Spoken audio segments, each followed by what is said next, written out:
Hey!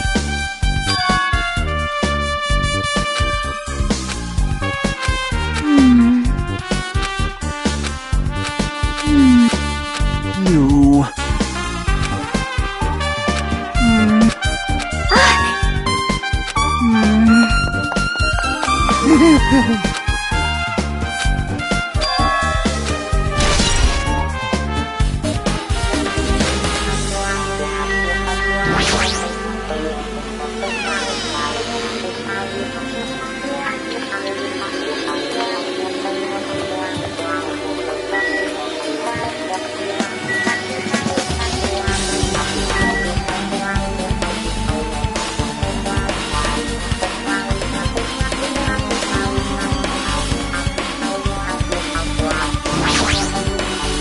Now then.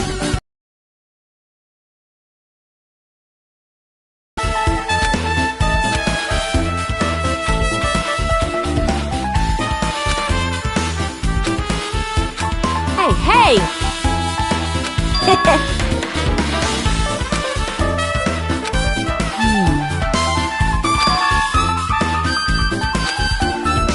Yo!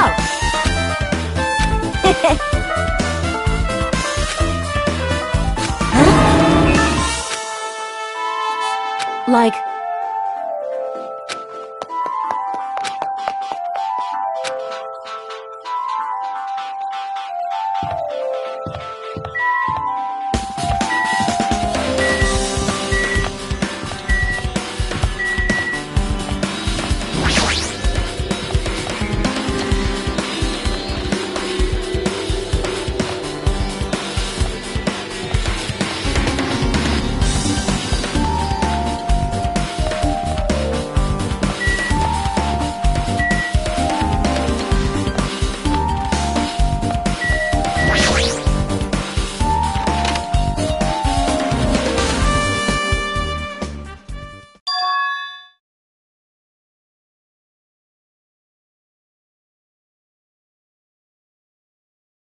Hey.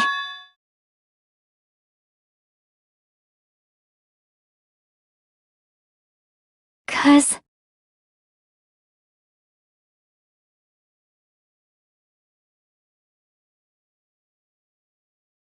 Hey.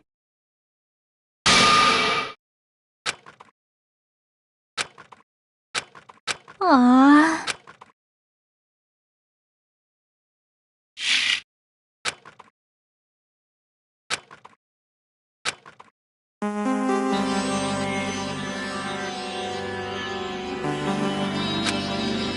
Hey, hey.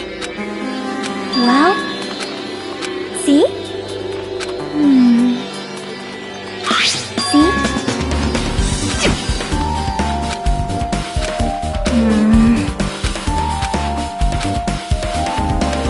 Nope.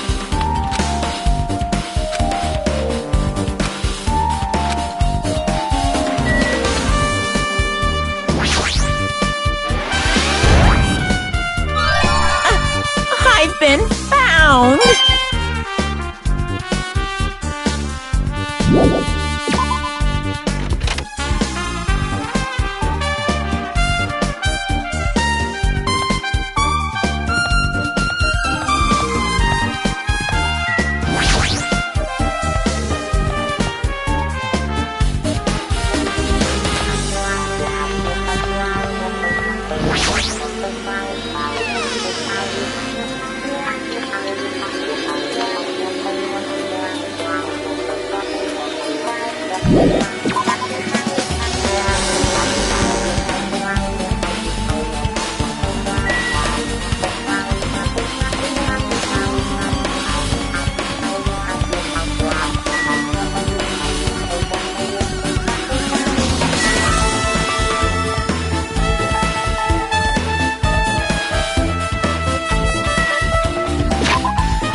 Hello there.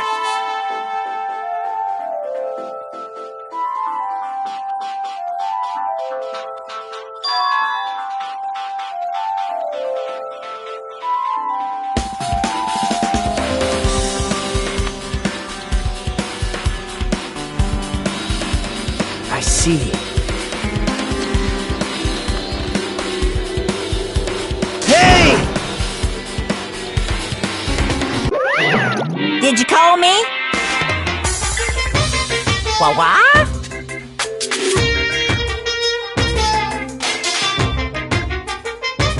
What are you gonna do?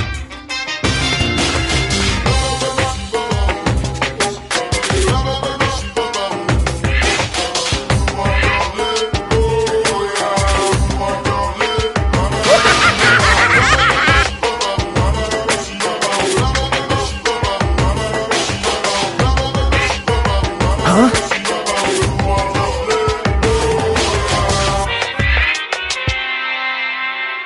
Listen up!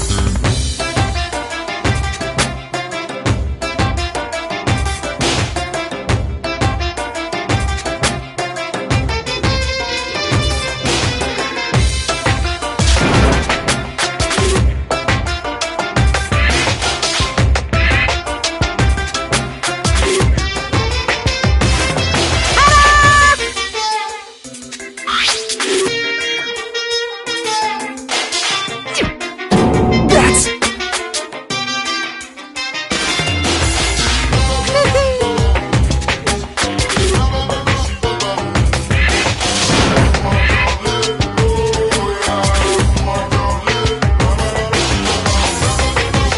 Here!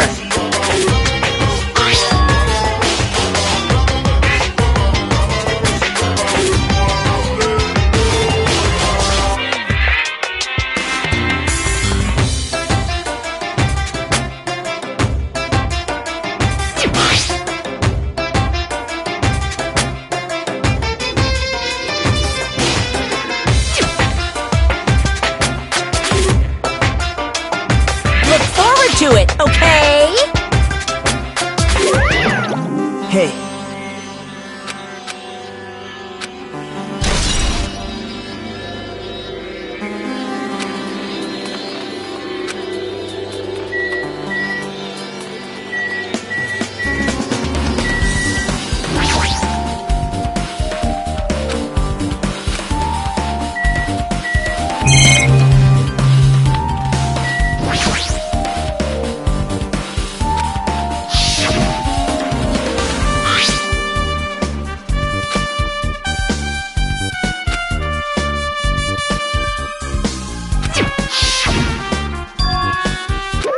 What's this?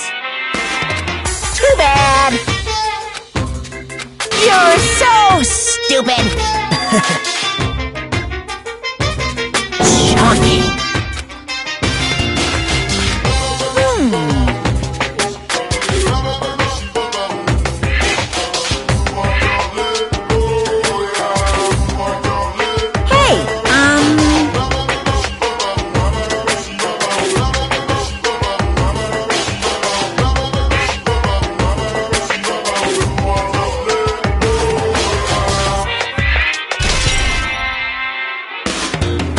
Well now then, I can't wait!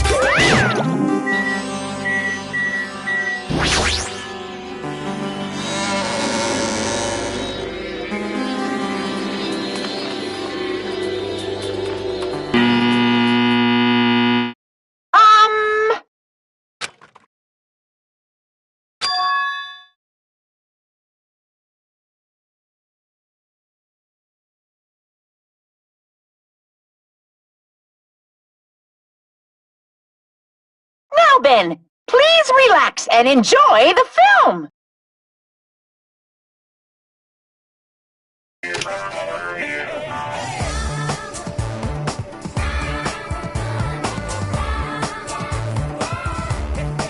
Monokuma was born in a remote village full of old people because the death rates outpaced the birth rates.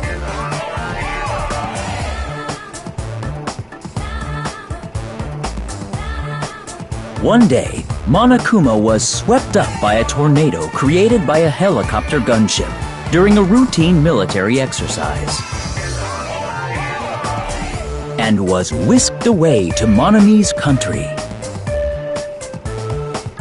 Monokuma wanted to return to his homeland so he could go back to pestering the old people for change. So he began his journey to see the wizard Monami, who was rumored to grant any wish one desires. Along the way, he met a very loyal group of friends. Monokuma met a Monami scarecrow who was missing a brain. When he recommended that she commit suicide, the Monami scarecrow hanged herself and died. He also met a Monami lion who was missing her courage, so he pumped her full of arrows. He also met a Monami tin man who was missing a heart, so Monokuma sliced her into lumps of iron. After a lot of other stuff happened, Monokuma finally reached the wizard Monami, the great and powerful. Eventually, one thing led to another, and he started beating the crap out of Monami. And in the end, he somehow usurped the kingdom from her.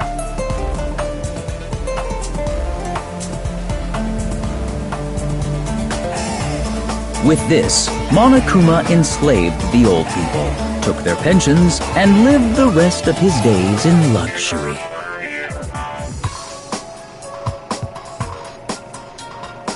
And he lived happily ever after. The end.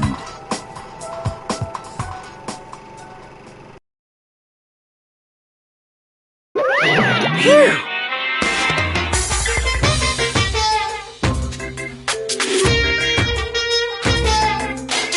So... bye-bye!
How's everybody doing? It's me, Monokuma! Yay! Awesome! The class trial's gonna start, you know.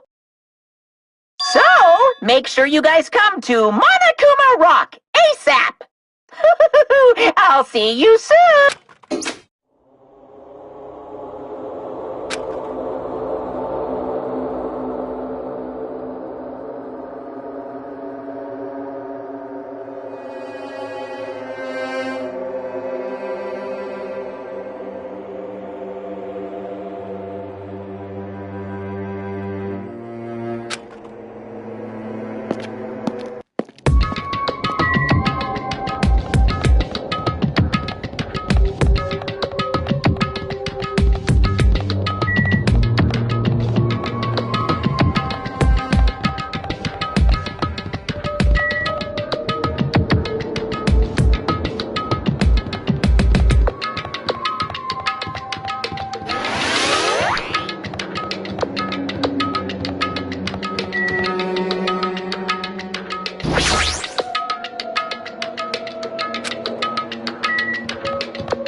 awesome!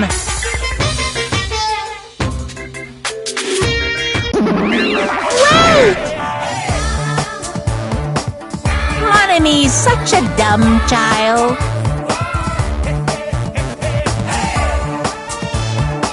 Hey! Hey, hey!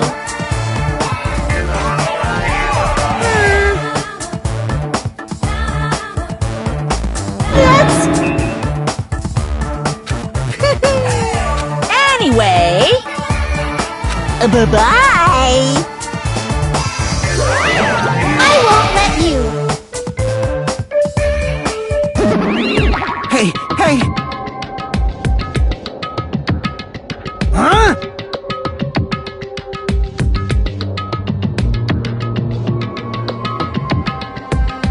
Damn it! Well...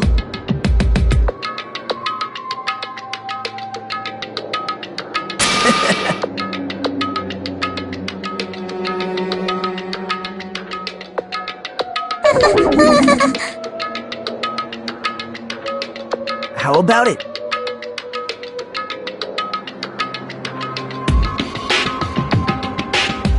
What do you yearn for? See? I'm gonna do it!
What?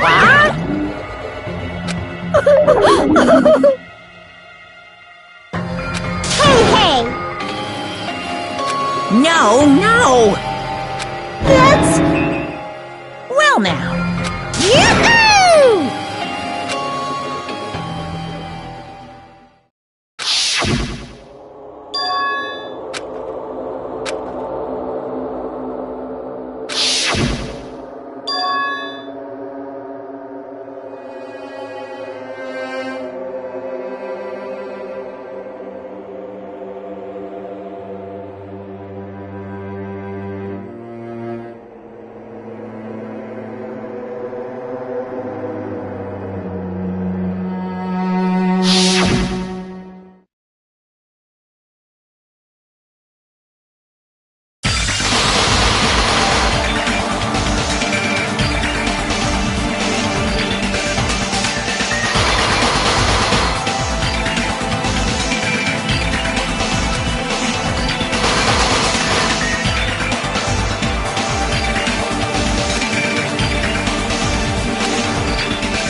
then, let's begin with a simple explanation during the class. If you vote, oh well, who cares about this boring explanation? Let's get on with it already! I don't mind starting the trial, but I don't really have a grasp of how the case played out. You know, because I was asleep the whole time. Even if you do grasp it, you're just gonna confuse the heck out of us, aren't you? But Nagito's not alone. I don't really get it either. You're fine. Your head's empty anyway. Empty head? Huh. What's wrong with that? Listen up! The emptier your head, the more dreams you can stuff inside it, you know? Anyway, we shouldn't proceed with the trial if those two can't participate in the arguments. Since he's the first witness, why don't we ask Hajime to explain the incident and the sequence of events? Then, let's start with when we split into the hospital team and motel team. The hospital team consisted of Nagito, Ibuki, and Akane, who were infected, and Mikan, Fuyuhiko, and me. The other 5 in the motel team were myself, Gundam, Kazuichi, Chiaki, and Hyoko. Spending the night at the hospital was prohibited, so Hajime and I had to sleep at our cottages. I woke up at my cottage on the day the incident happened. Mikan came by to wake me up and told me that Nagito had recovered from the symptoms. We immediately headed over to the hospital. I made Mikan rest in the on-call room. And then, I saw the incoming signal light on the surveillance camera. When I pressed the button to turn on the monitor, what appeared on screen was a video of someone wearing a hospital gown and a hemp bag on their... Amazing! That's such a heart-pounding story! I tried to stop them, of course. I rushed out of the hospital and ran to where the video was being recorded. But it was too late. By the time I arrived, the person wearing the hemp bag on their head was already hanging from the ceiling. I thought I should tell the others right away, so I headed to the motel. Why the motel?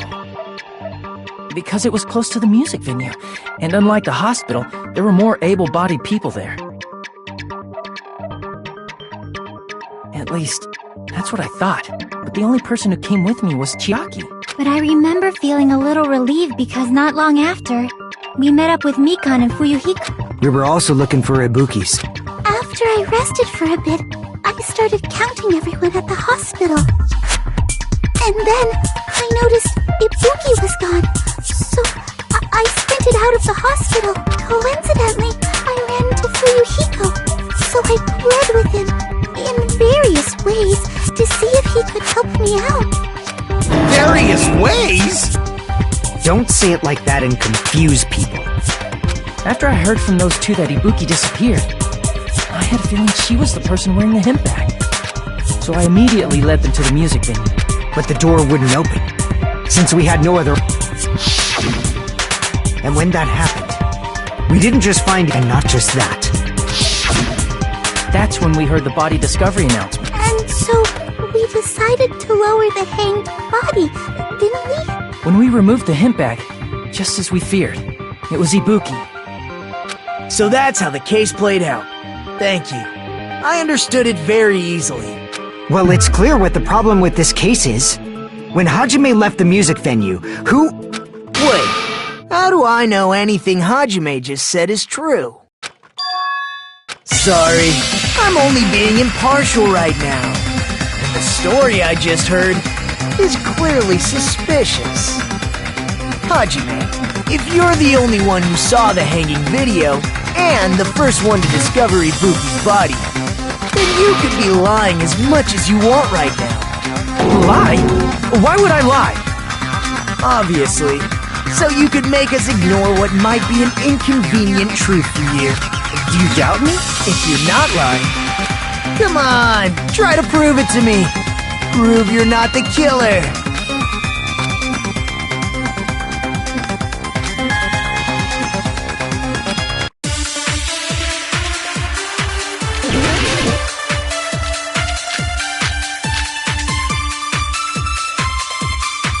Hajime's testimony is clearly suspicious. If Hajime's testimony is a lie, then the fact that Ibuki hung herself... That would also be a lie. I don't think I can deny that possibility. After all, Hajime's the only witness. Why would Hajime lie? Well, obviously, because he's the killer. Did Hajime kill both of them? The fact that the bodies were imitating the movie means it probably is Hajime's fault. Hajime's testify. Hajime's and the fact that he... That would also... I don't think I can... After all... Why would Hajime... Well, obviously, because he's the... Did Hajime kill both... The fact that the bodies were imitating the movie. No, that's wrong!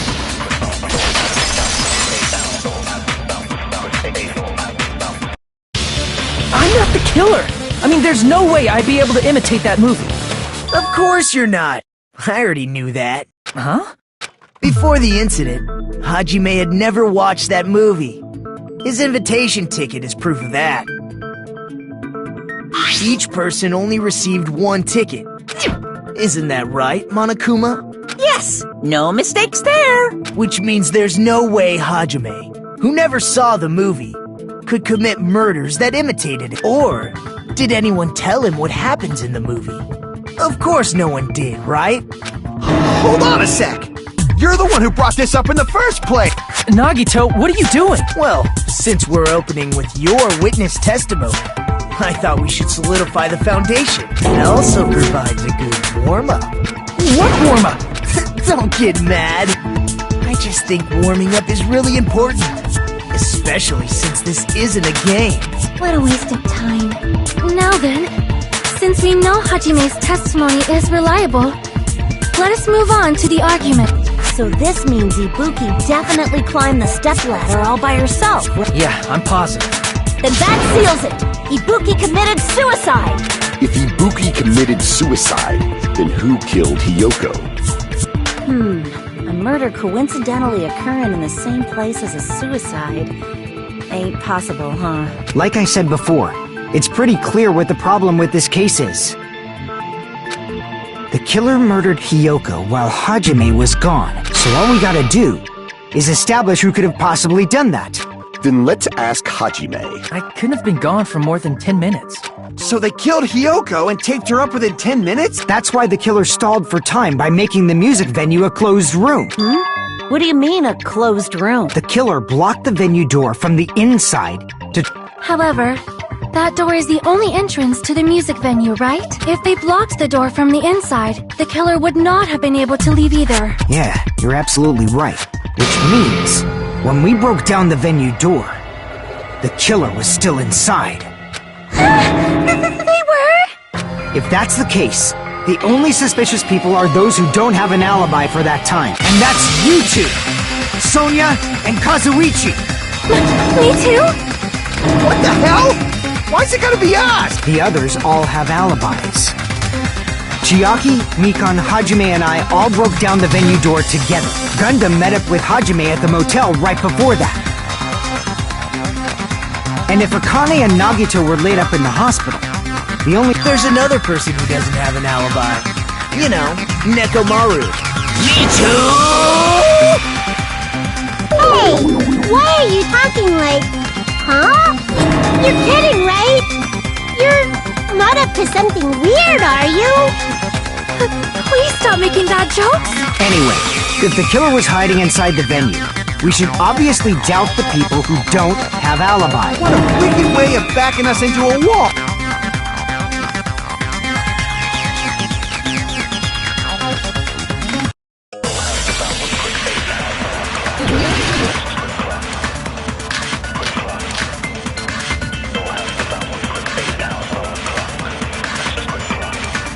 The killer was still inside the music venue. By locking the door from the inside, they tried to keep us from getting in. It seems they were trying to stall for time. How did they lock the door? That door should not have had a lock. The lock was on the floor in front of the door. Are you talking about the broken drumstick? You can use that as a bolt to lock... By doing that, the killer who was waited till we gathered and suddenly appeared. So they look like they had just rushed. I have seen this in serial crime dramas.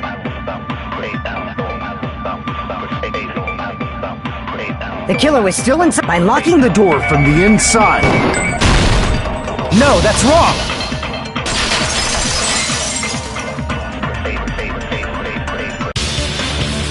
Wait a sec. There's also a possibility that the door was locked from the outside. From the outside? It was a semi-transparent glob stuff. Semi-transparent glob? Like rubber, maybe?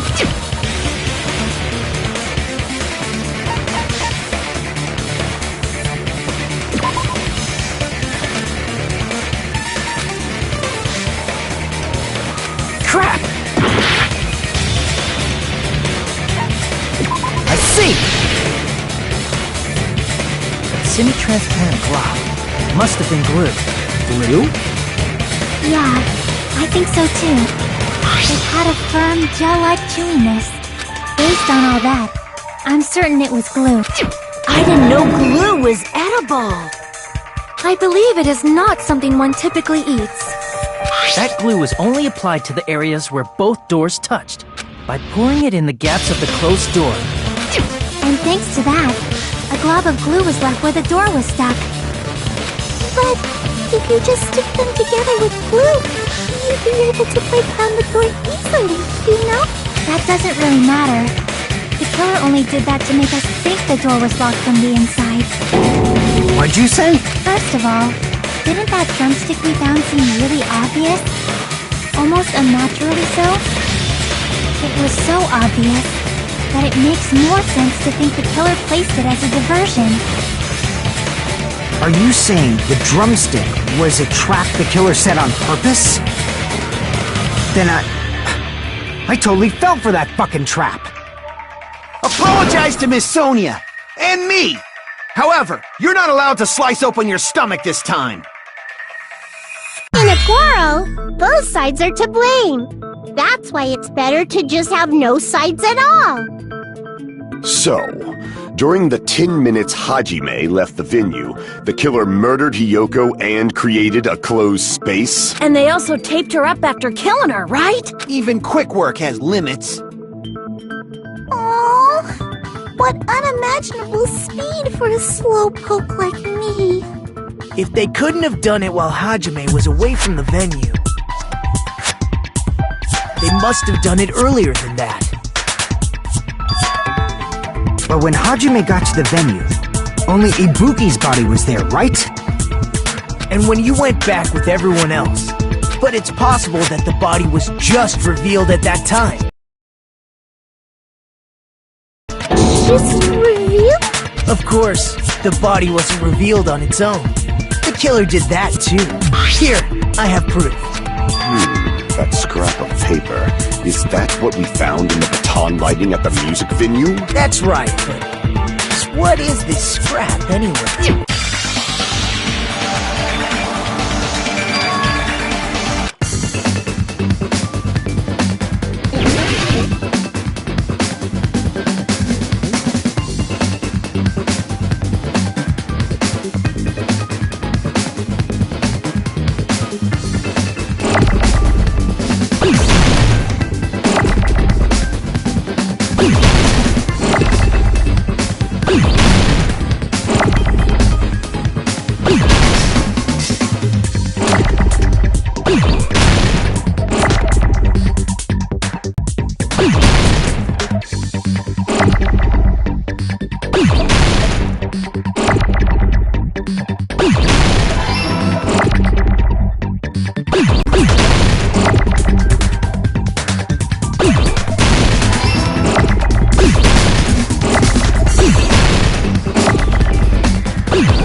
Part of the wallpaper in the storage room?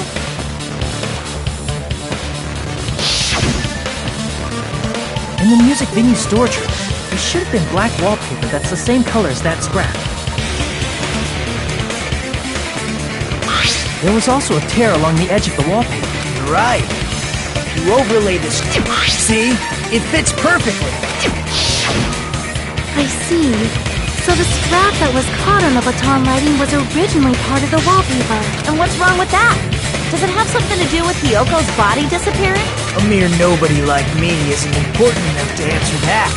But if you guys were exceptional enough to identify that scrap of paper, you can figure this out easily.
It's all coming together!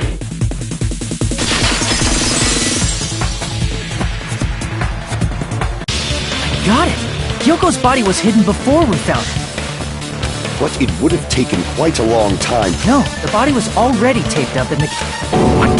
Hey, Yeah, by wrapping the wallpaper around the pillar, the killer was able to create this... So when I first discovered Ibuki's body, Hyoko's body was already there. However, because it was concealed within a slightly larger pillar, I didn't realize that at the time.